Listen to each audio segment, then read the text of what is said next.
Instead, I have decided to make this video about the talks between Chancellor Scholz of Germany and President Biden of the United States, which have just taken place in the United States.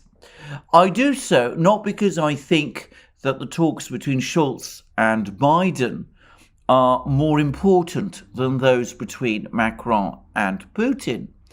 Rather, it is because the talks between Scholz and Biden are at least as important as the talks between Macron and Putin, because they provide clarity and an understanding of the current crisis and its cause, and make it very clear the extent to which this crisis ultimately is about Nord Stream 2, this vexatious pipeline which the Germans asked the Russians to build back in 2015, which the Russians, perhaps to their own regret, agreed to build, and which has been a source of controversy and acrimony and political manoeuvring ever since.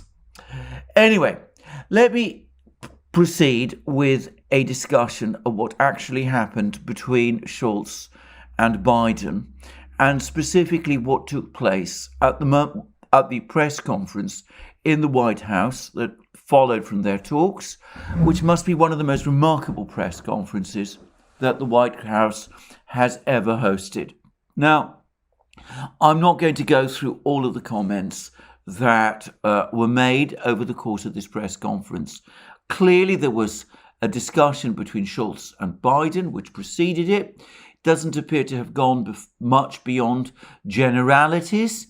It's abundantly clear, not just from what came out of the talks between the Germans and the Americans in the United States, but from other comments, including the comments made by the European High Representative for Foreign Policy, for Foreign Affairs, Josep Borrell, that there is still no agreement amongst all the Western powers about what sort of sanctions should be imposed on Russia in the event of a conflict in Ukraine.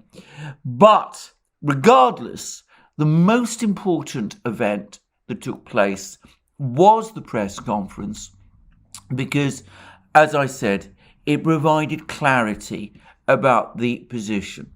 Now, the press conference in the White House began with the usual cliches and tropes and generalities from President Biden about how, NATO is united, about how Germany and the United States stand shoulder to shoulder. I recall that he actually used those very exact words against Russian aggression, that there will be massive consequences for the Russians if they do decide to launch an aggression against Ukraine, an aggression which, of course, the Russians have repeatedly and continuously said they have no intention of launching.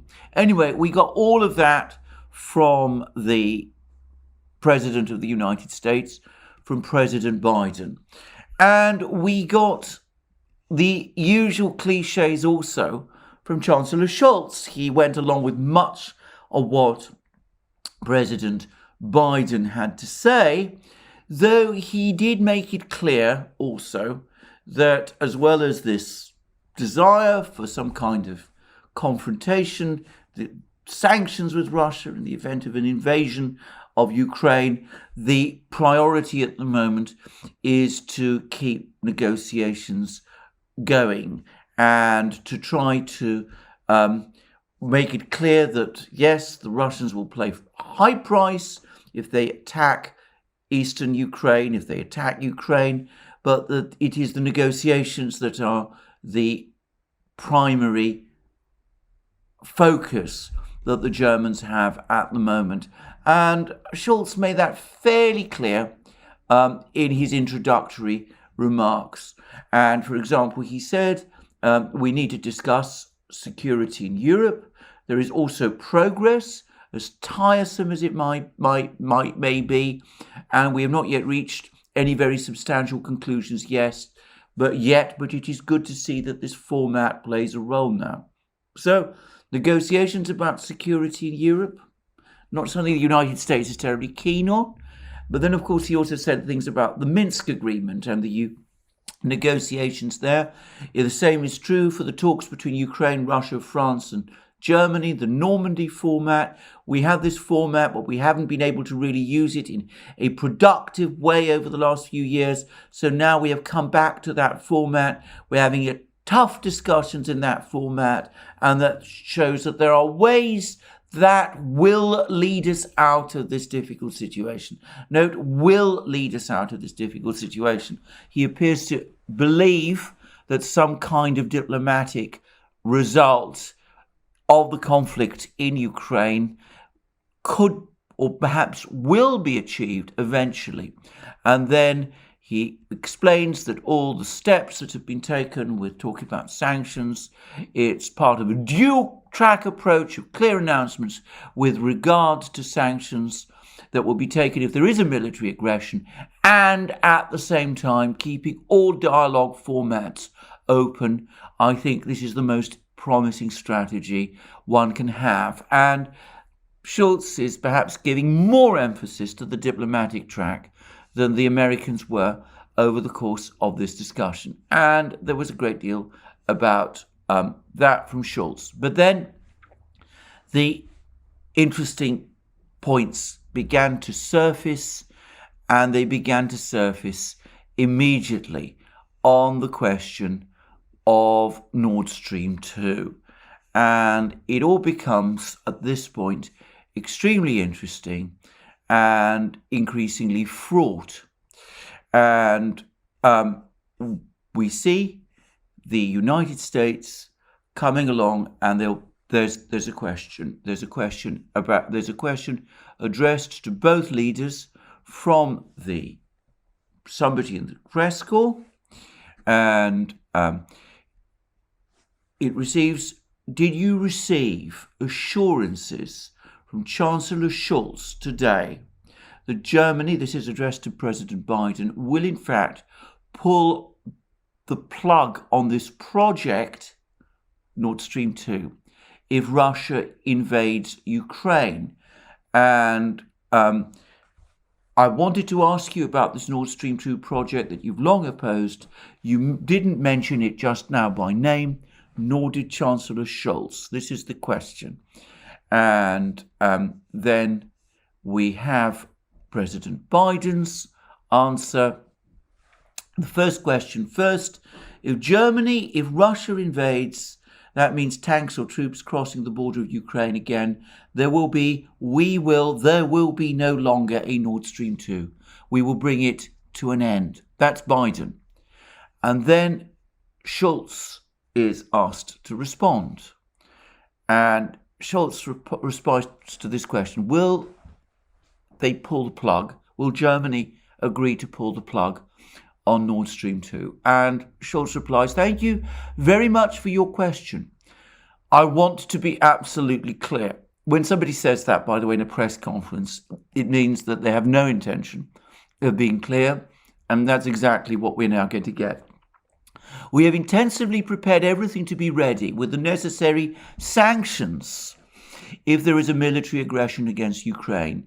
And this is necessary. It is necessary that we do this in advance so that Russia can clearly understand that there are far-reaching, severe measures.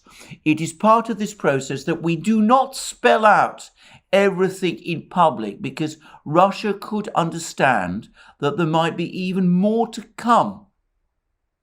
I don't quite know what that sentence means, but anyway. At the same time, it is very clear that we are well prepared with far-reaching measures. We will take these measures together with our allies, with our partners, with the US, and we will take all necessary steps. You can be sure that there won't be any measures in which we have a differing approach. We will act together jointly, and possibly this is a good idea to say to our American friends: we will be united, we will act together, and we will take all the necessary steps. And all the necessary steps will be done by all of us together. So he doesn't mention Nord Stream 2. He doesn't say that Germany will stop the project. Biden says the United States will. Scholz, after saying that he's going to speak clearly, he evades giving an answer to the question. And then there is a follow-up question from, I suspect, a different journalist. And will you commit today to turning off and pulling the plug on Nord Stream 2? You didn't mention it, and you haven't mentioned it. And then Scholz responds, as I've already said, we're acting together. We're absolutely united, and we will not be taking different steps. We will do the same steps, and they will be very, very hard to Russia, and they should understand. Again, no, he doesn't answer the question. He doesn't mention Nord Stream 2. He doesn't say whether or not Nord Stream 2 will indeed be discontinued. And then there's a further question, this time from Michael Fischer, who's a German journalist. And again, the same question. And on Nord Stream 2, I would also like to ask, don't you think, with regard to the threat posed by Russia, Germany should already rethink its position on Nord Stream 2? And Mr. Chancellor, a question to you. Nord Stream 2, you said all options around the table. You're not mentioning Nord Stream 2 by name. Don't you think if you were to spell this out, you could win back trust as a strong ally of the United States? And then Scholz, in response to all this is further questions about Nord Stream 2. We are united, and the transatlantic partnership between Germany and the United States is one of the permanent pillars of German policy, and it will be relevant in the future as well, just as relevant. And this will be one of our top priorities, always. On behalf of NATO, we are the country in continental Europe that is making the largest contribution, financial means, and also military power. And we are the country that contributes a great share. We don't fully agree with you as who pays the biggest part of financial support for Ukraine. So since 2014, about $2 billion direct bilateral support, and within the EU, an additional $3.8 billion that is made available. So a substantial financial means to stabilize Ukraine, the Ukraine economy, and we're willing to continue with that sort of contribution. And this is the very strong and unbreakable friendship between our two countries. Part of this is that with regard to the difficult situation at the Ukrainian border due to the Russian troops, we have made it clear we will act unanimously in terms of sanctions. So again, he doesn't mention Nord Stream 2. He doesn't say that the Germans will pull the plug on the pipeline. And then again, a further question from, again, a German journalist. Mr. President, once again, a question with regards to arms exports. Do you think it is okay that NATO partners have different approaches here? And on Nord Stream 2, once again, do you think the current positioning of Germany with regard to the Russian threat is okay? And then Biden put on the spot by the German media.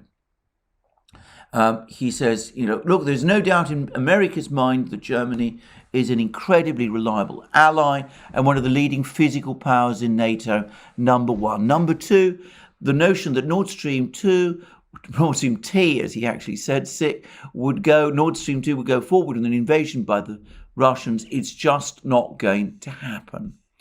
And then basically the whole discussion was ended. But note, it's Biden who's talking about this.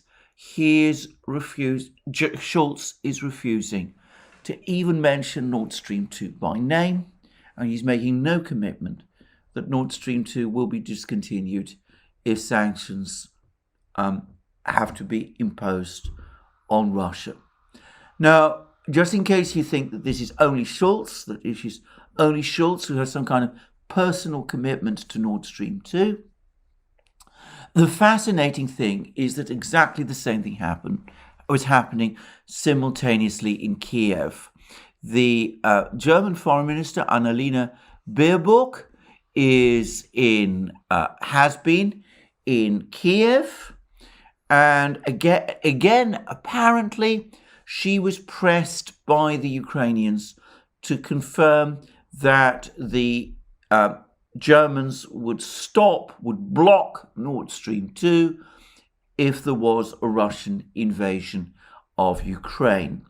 And remarkably, Baerbock, who is, of course, not just Germany's foreign minister, but was also the Chancellor designate of the Green Party during the recent election in Germany, and who has previously spoken out against Nord Stream 2. But again, Baerbock refused to be drawn on the issue. She refused to commit and refused to say that Germany would pull the plug on Nord Stream 2 if there was a Russian invasion of Ukraine. And now we have this report, and it's by Jake Tapper, and I'm reading his account on Twitter, and he reports the following. A source close to the Ukrainian government tells me that President Zelensky cancelled his meeting today with German Foreign Minister Annalena Baerbock because the foreign minister refused to say Germany would abandon Nord Stream 2 pipeline, even if Russia invades, and because of Germany's refusal to provide any military assistance directly or indirectly to Kiev. Officially, this was described as a scheduling blunder, but it was not. It was intentional, the source tells me. Says the source, Germany is increasingly viewed more of a Russian ally than a Western ally by many in Eastern Europe and Kiev. And that's from Jake Tapper, who I understand is somebody who works for CNN, and he claims that he got this information from a Ukrainian source. It is undoubtedly the case that Zelensky didn't meet with Baerbock, and it is also the case that it's been explained away as a scheduling error. It is inconceivable to me that the story about a scheduling error is a true one. Certainly, Zelensky, however important his other meetings might be, would have found time to speak to the foreign minister of Germany, the most powerful EU state. It's inconceivable that Zelensky would not have found the time to do that. He clearly chose not to talk to Baerbock, either to ram through his point that he's unhappy with the Germans, or perhaps to avoid a row, most probably both. So there it is. The German government, or parts of it, are clearly now following an agreed policy, which is that Germany will refuse publicly to commit to ending or stopping Nord Stream 2, even in the event that there is a Russian invasion of Ukraine. Now, why are the Germans doing this? Now, I think that we need at this point to take a step back and understand a few things. If the scenario we've just been hearing over the last couple of weeks and months of a Russian invasion of Ukraine, of vast tank armies and paratroop formations pouring into Ukraine, capturing Kiev within 72 hours, obliterating the Ukrainian army in the Donbass, marching all the way to Odessa, if any of that were true, if any of that really were to happen, it is all but inconceivable that Germany would go ahead with the Nord Stream 2 pipeline. I mean, that would be a crisis in Europe, and Nord Stream 2 surely would fall victim to it. So the fact that the Germans are refusing to commit to something that would certainly happen in the event of a Russian invasion, namely the cancellation of Nord Stream 2, is a very powerful indicator indeed that the Germans do not expect there to be a Russian invasion of Ukraine. That is the first point to make, and I think it's quite clear that the Germans have looked at all the intelligence. They've been well briefed, no doubt by their own intelligence agency, the BND. They've undoubtedly shared intelligence with the French, who have a, by the way, far bigger and far more sophisticated intelligence operation than the Germans themselves do. They've looked at all the satellite photos. They've spoken to all the right people. They know that this Russian invasion of Ukraine is a phony story. It's a bogey. It's not going to happen. So that's the first thing to say. But if they know there isn't going to be a Russian invasion of Ukraine, if they know that this story is a piece of fiction, it's all mythology, then why don't they just give themselves an easier time? Why not just come along and say, well, you know, if this invasion of Ukraine, which we don't expect to happen, happens, then of course, you know, Nord Stream 2 will be cancelled. Why don't the Germans say that, giving themselves a much easier time when Olaf Scholz has to face the White House press corps and field questions, and when Annalena Baerbock meets the Ukrainians in Kiev? Why don't the Germans just do that?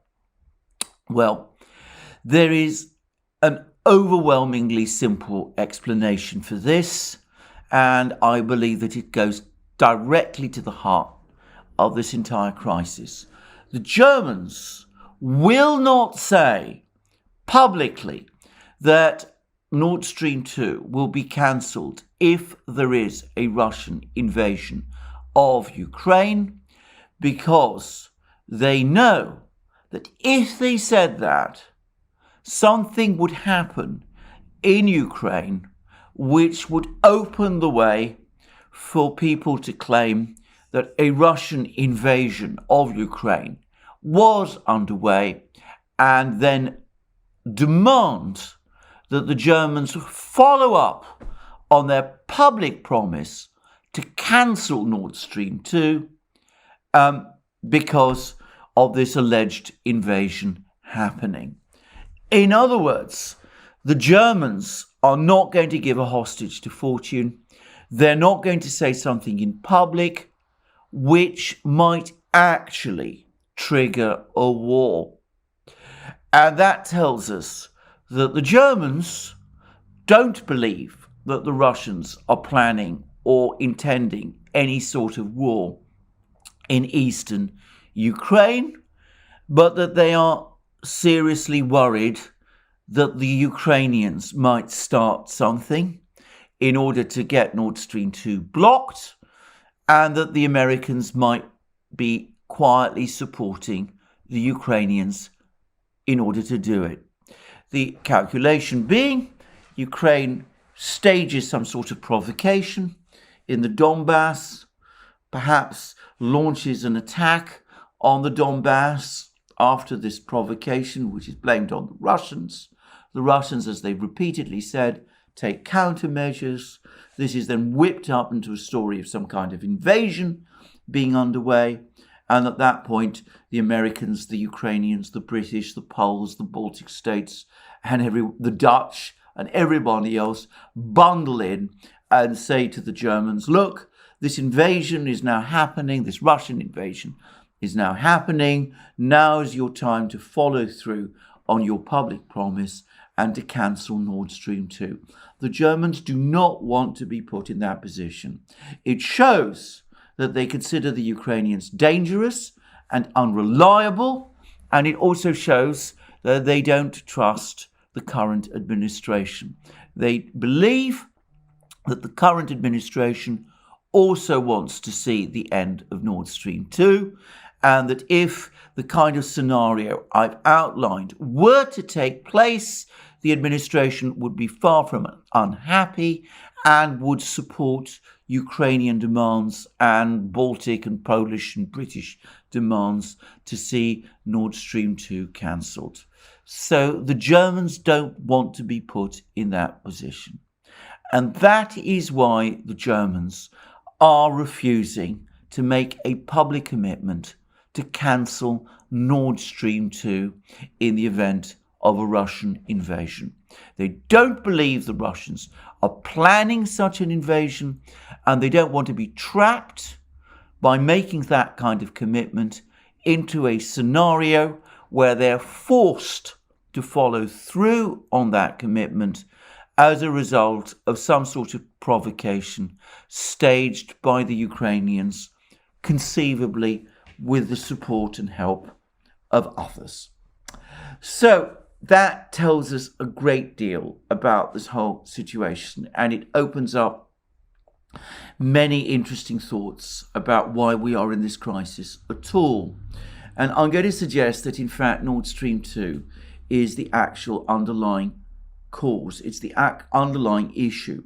Nord Stream 2 was finished in September.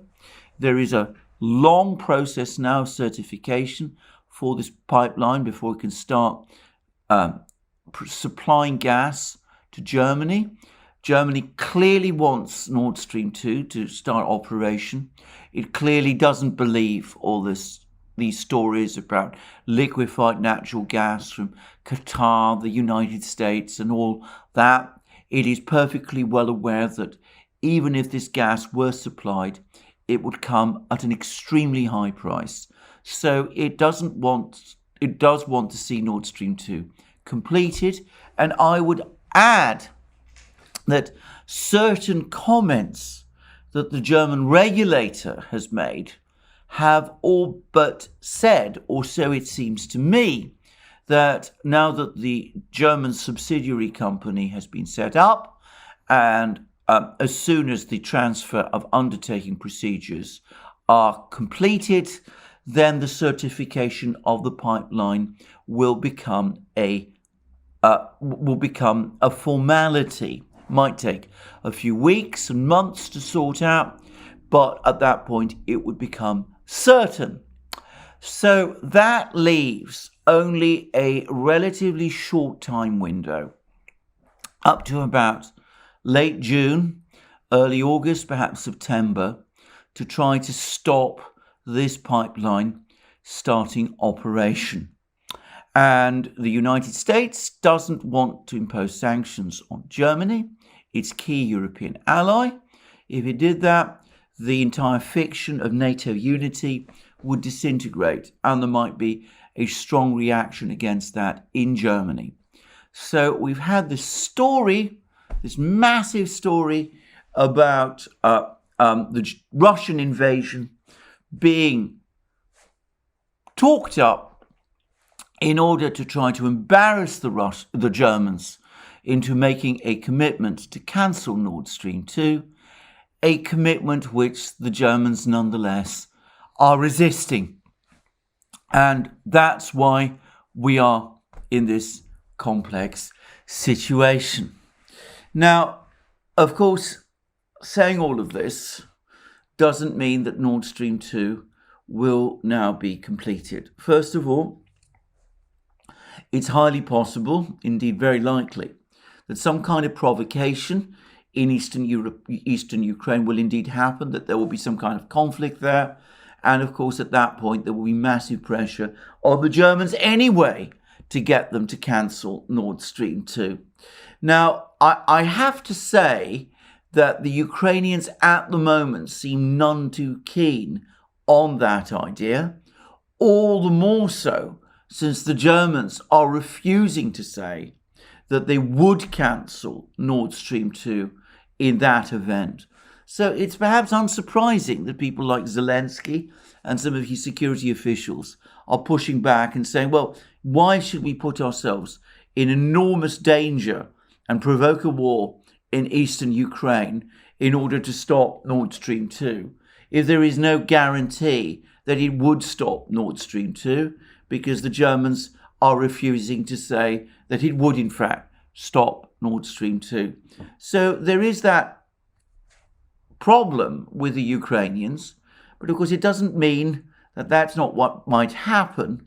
And of course, if something like that does happen, then the probability that the Germans would cancel Nord Stream 2 after all would become very high indeed.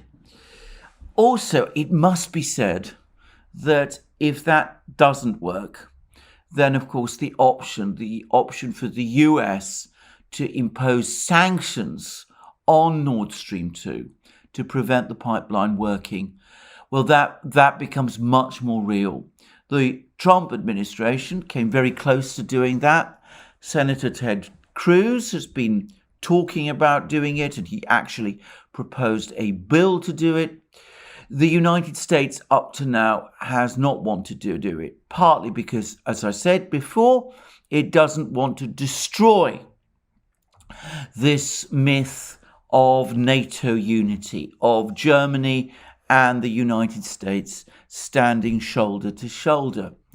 But of course, there is another factor at play as well, because it seems to me, Nord Stream 2 is this project that has been giving the United States enormous leverage over the last few years over Germany. One of the great mysteries about the Ukrainian crisis is why the Germans, Angela Merkel in that particular case, brokered with the Russians and the Ukrainians and the leaders of the Donbass Republic the Minsk Agreement, which required direct negotiations between the leaders of the Donbass republics and the Ukrainian government, leading to a new constitution, decentralization of Ukraine, and a special status, autonomy for Donbass. Why Merkel and the Germans brokered an agreement along those lines, and by the way, was publishing and circulating numerous articles and stories in the German media, as I remember at that time, saying that this was the way forward and that this is what had to be done in order to secure peace in Europe. Why the Germans, having taken that step, then in effect stopped any further action to put pressure on the Ukrainians, to get the Ukrainians to implement their part of the bargain, that the Ukrainians had themselves agreed in Minsk. And it seems to me that, again, the key to this is Nord Stream 2. Few weeks after the Minsk agreement was agreed, Merkel persuaded Putin and the Russians to build Nord Stream 2. The Germans needed Nord Stream 2 because they needed Russian natural gas, pipeline gas at its relatively low price, in order to make up the difference as a result of Germany's decision to close down its nuclear power industry. So rather than hunt around for expensive gas, liquefied natural gas in the United States and elsewhere, and rather than do things which would cause Germany to fail its carbon targets, like keeping its coal and lignite fields open, Merkel came along to Moscow and agreed this deal with Putin to build Nord Stream 2. But of course, the moment she did that, she handed the Americans leverage, because the Americans at that point were able to say, or would have said, or perhaps didn't actually say, but perhaps hinted, that if Germany and France went ahead and put pressure on the Ukrainians to implement the Minsk agreement on the basis of the terms set out in it, well, at that point, the United States would take action to make sure that Nord Stream 2 was never completed. And that has been the leverage that the United States has always had over Germany and continues to have over Germany still. But then, of course, that leverage starts to end if Nord Stream 2 is not just built, but goes into full operation. So the time window for the United States, firstly, to exert the leverage that Nord Stream 2 gives it over Germany, and at the same time to prevent Nord Stream 2 coming fully online with all the problems that would cause Ukraine and which it might cause to the US geopolitical position in Europe, well, the time window is now becoming very short.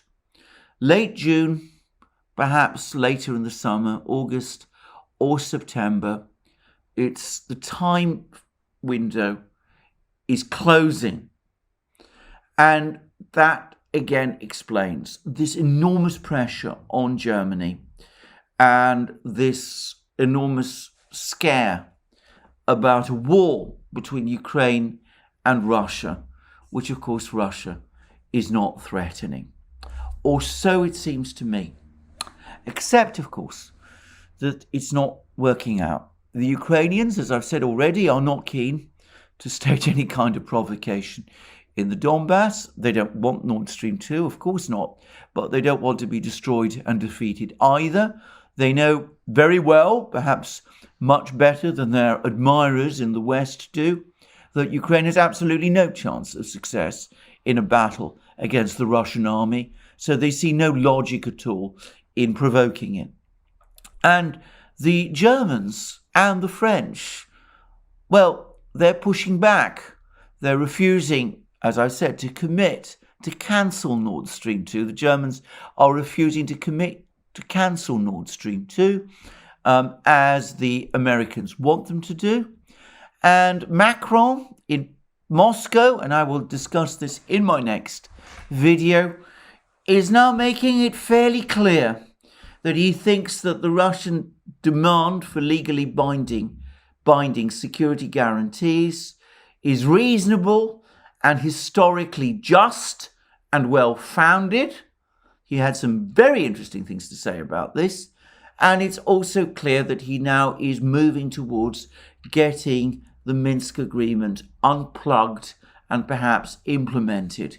He has apparently acted to force the Ukrainians to drop a bill that was working its way through the Ukrainian parliament, whereby Ukraine would have made its own legal provisions for the Donbass in a way that disregarded the terms of the Minsk agreement.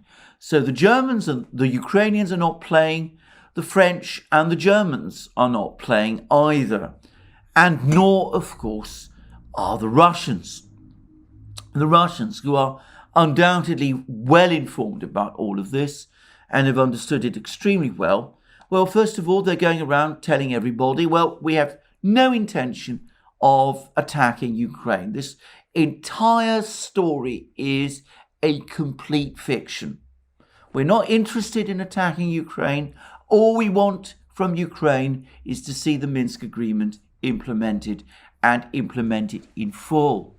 But beyond that, of course, the Russians have used this crisis, they've capitalized on it to bring up the whole issue of the legally binding security guarantees. And as a result, they've shifted the whole conversation from Ukraine, which is where the United States wanted to keep it, onto the general issue of security in Europe, where the Russians know perfectly well that the French and the Germans and the Italians are sympathetic and open to their position.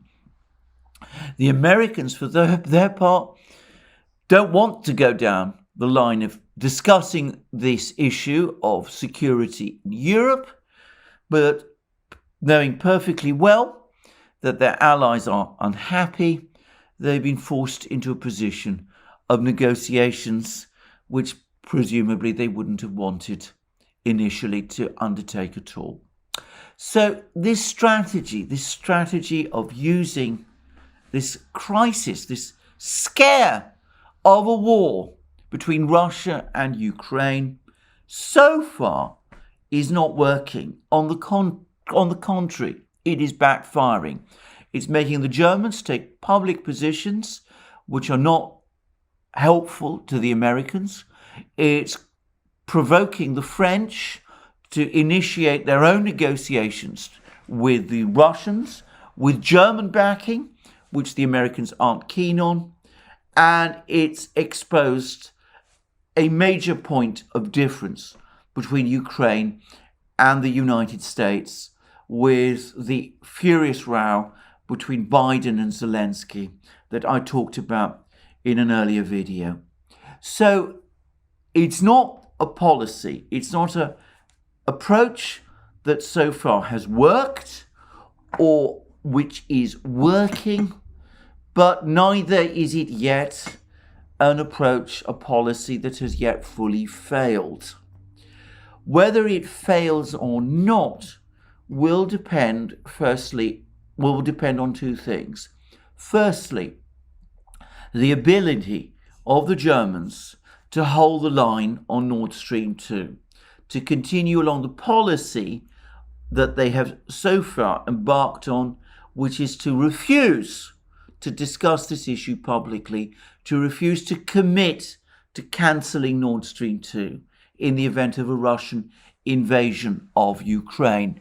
And here we see the importance of Macron's diplomacy, because Macron going to Moscow, appearing to work with the Russians, getting Normandy 4 talks underway, that gives the Germans the space they need to stick by this position of not committing to cancel Nord Stream 2. So that's one thing. And of course the second is the Ukrainians, because ultimately it is the Ukrainians holding the line on the pressure to start a war. I say that the Russians have no intention of starting a war. So far, the Ukrainians show no intention of starting a war either, but all these war scares that we're hearing obviously are increasing tension along the border, and it's always possible that somebody in Ukraine will crack and will do something foolish. Well, we have a very difficult couple of weeks before us. It's clear that this crisis is not going to end soon. It doesn't ultimately matter what the Russians do, whether they keep troops on the border, they're not there actually, or keep troops in European Russia, well, they are there, keep their troops in Belarus or withdraw them, which presumably they will once the exercises are ended. It doesn't really matter what the Russians do or what the Russians say. What matters is what the Europeans do and say, and what the Ukrainians do. And we shall see whether that line holds, and whether that line holds for the many long and difficult months that are between us and the final conclusion of this affair, which will be in the summer, when we shall see what happens. I will finish by saying this. If Nord Stream 2 is indeed certified, not certain at all. If Nord Stream 2 does go into operation, also far from certain, then of course the German and French hands are indeed freed, and we could start to see real diplomatic action starting to take place along the lines of the Minsk agreement through the Normandy 4 process, as currently pursued by Macron, in which case there is a chance, a reasonable chance, not a certainty, that this conflict in Ukraine could be brought to an end with negotiations thereafter following, possibly with a view to achieving some new security architecture for Europe. The last point is one I'm going to discuss in my next video, when I talk about what Macron and Putin said to each other and what their press conference reveals in Moscow, about which you will have to wait till tomorrow. Thank you for joining me again today. I look forward to you joining me again soon in further programs, both on this channel and on our main channel, the Duran, where I do programs with my colleague and friend Alex Christoforou. Please also remember to join us on our other platforms, First and foremost, locals. And here I'm going to say something to our friends, our viewers on Rumble. If you are following us on Rumble, if you look up, you will see a maroon button you can press, and that will take you directly to our locals page as well, where you will see all sorts of exclusive content being published, where I do live streams on Wednesdays. Next one, by the way, is tomorrow at 1400 hours Eastern Standard Time, 1900 hours London time. You can see all of that. You can follow us on Locals, and you can see that live stream if you wish to join us on Locals, either by going to Locals directly or doing so via Rumble in the way I've just discussed. And of course, you can also find us on multiple other platforms. Rumble, of course, but also BitChute, Library, Odyssey, and SuperU. You can support us via Patreon and Subscribestar. You can go to our shop and buy our amazing things there, our magic mugs, our sweatshirts, our t-shirts, and all of the rest. And of course, if you've liked this video, please remember to press the like button, and please also check your subscription to this channel. Thank you for joining me again today. I look forward to you joining me again soon, and have a very good day until then.